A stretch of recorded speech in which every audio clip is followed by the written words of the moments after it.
আসসালামু আলাইকুম। আমরা আজকে নতুন একটি ভিডিও করতে যাচ্ছি, সেটি হচ্ছে বন্টননামা বা বাটোয়ারা দলিল সম্পর্কে বিস্তারিত।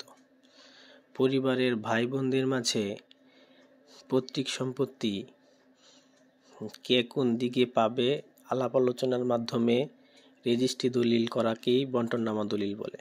দেখা গেল 5 ভাই 2 বোন, পৈতৃক সম্পত্তি রয়েছে, বাড়িতে রয়েছে 20%, জমিতে রয়েছে 20%। দেখা গেল বাড়ি এবং জমি, তো হিস্সা অনুযায়ী কে কতটুকু পাবে এবং কে কোন দিক দিয়ে নিবে আলাপ আলোচনার মাধ্যমে সবাই রেজিস্ট্রি অফিসে যে দলিল করা হয় ভাই বোনদের মাঝে, পরিবারের মাঝে, এইটি হচ্ছে বন্টননামা দলিল। বাংলাদেশে জমি জমা নিয়ে যে মামলা হয়, অধিকাংশ মামলাই এই বাটোয়ারাজনিত কারণে। তাই প্রত্যেকের ওয়ারিশি ভাগ বাটোয়ারা সম্পর্কে বা বাটোয়ারা দলিলের সম্পর্কে বিস্তারিত জানা প্রয়োজন। তাই আজকের এই ভিডিও। অংশীদারগণের মধ্যে ওয়ারিশি সম্পত্তি বন্টনের একটি লিখিত প্রমাণ এবং রেজিস্ট্রি দলিলকেই বলা হয় বন্টননামা বা বাটোয়ারা দলিল। ওয়ারিশি সম্পত্তি নামজারি করার জন্য বন্টননামা দলিলের প্রয়োজন হয়। আমরা চলুন জেনে নেই কি কি কাজ লাগে এই বন্টননামা দলিল। ওয়ারিশি জমি যদি কেউ বিক্রি করতে যায় তখন বন্টন দলিলের প্রয়োজন হয়। ভূমি জরিপকালীন সময়ে ওয়ারিশি সম্পত্তি রেকর্ড করার ক্ষেত্রেও বন্টননামা দলিল প্রয়োজন। ওয়ারিশি জমির মাধ্যমে ব্যাংক থেকে লোন করার জন্য ওই বন্টননামা রেজিস্ট্রি দলিল প্রয়োজন। অংশীদারদের পরিবারের বিভিন্ন ধরনের মামলা মোকদ্দমা থেকে বাঁচার জন্য বন্টন বা বাটোয়ারা দলিলের প্রয়োজন। এখন আমরা জানব কি কি কাজে লাগে বন্টননামা দলিল।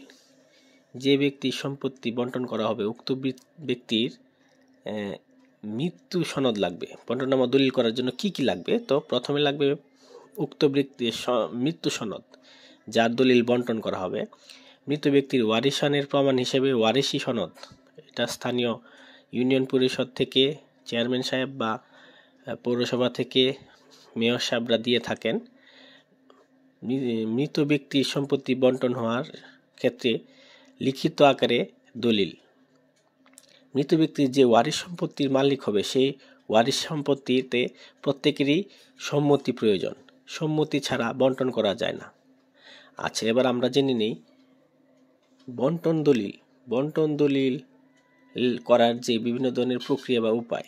একটি বন্টন দলিল করার জন্য বিভিন্ন ধরনের উপাদান প্রয়োজন। তাই প্রথমেই একজন দক্ষ দলিল লেখক বা একজন দক্ষ আইনজীবীর কাছ থেকে এই বন্টনের কার্যক্রমটি লিখিত আকারে নিয়ে যেয়ে ওটি রেজিস্ট্রি অফিসের মাধ্যমে রেজিস্ট্রি করা উত্তম। নিজ থেকে কাজ করাটা অনুচিত। তাই সকলেরই উচিত দক্ষ দলিল লেখক বা একজন দক্ষ আইনজীবীর কাছে গিয়ে এই তথ্যগুলি দিয়ে একটি খসড়া ড্রাফট তৈরি করা। ওই ড্রাফটটি লিখিতভাবে স্ট্যাম্পে লিখিত করে সেটি একজন দলিল লেখকের মাধ্যমে রেজিস্ট্রি করা।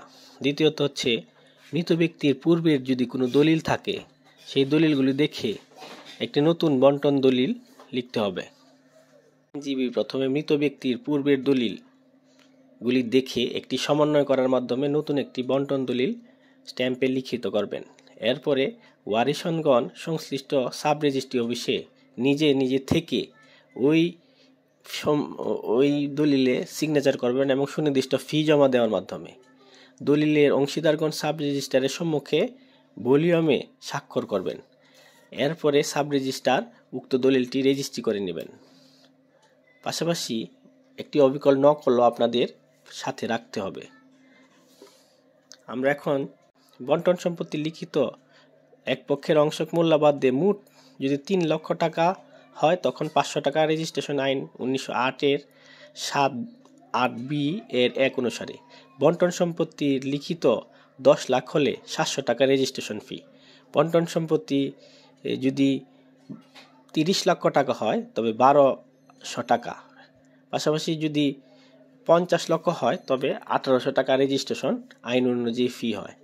এছাড়াও রেজিস্ট্রেশন ফি বাদ দিয়ে মূল দলিলের যদি 50 লাখের উপরে হয় তবে 2000 টাকা।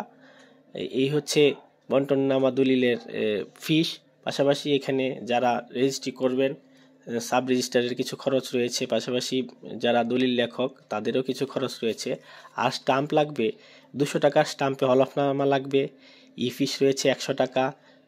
বাংলায় প্রতি 300 শব্দ বিশিষ্ট 1 পৃষ্ঠার বা উহার অংশ বিশেষের জন্য রয়েছে 16 টাকা। ইংরেজি ভাষার প্রতি 300 শব্দের জন্য রয়েছে 24 টাকা। এগুলি হচ্ছে ফিস।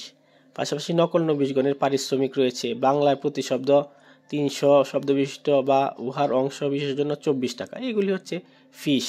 তারপরে এন ফি ও ই ফি রেজিস্ট্রেশনের সাথে একত্রে পে অর্ডারের মাধ্যমে একটি কোড রয়েছে, কোড 14/22/201-তে জমা করতে হবে। এটা হচ্ছে ফিটি যে এই জায়গায় জমা করা হয়। পাশাপাশি ওয়ারিশ সম্পত্তি অন্যভাবে অর্জন করা যায়। কিভাবে অর্জন করা যায়? একমাত্র উৎসই হচ্ছে, সঠিক উৎসই হচ্ছে বন্টন। কিন্তু অন্যভাবে যদি করা যায় ভবিষ্যতে বিভিন্ন ধরনের মামলা মোকদ্দমার উদ্রেক হতে পারে। তাই রাষ্ট্রীয় অধিগ্রহণ ও প্রজাস্বত্ব আইন মোতাবেক রেকর্ডীয় মালিক মৃত্যুবরণ করলে তার জীবিত ওয়ারিশগণ নিজেদের মধ্যে একটি বন্টনামা দলিল সম্পাদন করবেন। এটি হচ্ছে নিয়ম। আরেকটি বিষয় হচ্ছে ওয়ারিশি সম্পত্তি বন্টনামা দলিলের উৎসকর প্রযোজ্য হবে। এই তথ্যগুলি আপনাদেরকে আজকে জানালাম। আশা করি ভিডিওটি ভালো লাগবে। সবাই ভালো থাকবেন। আসসালামু আলাইকুম।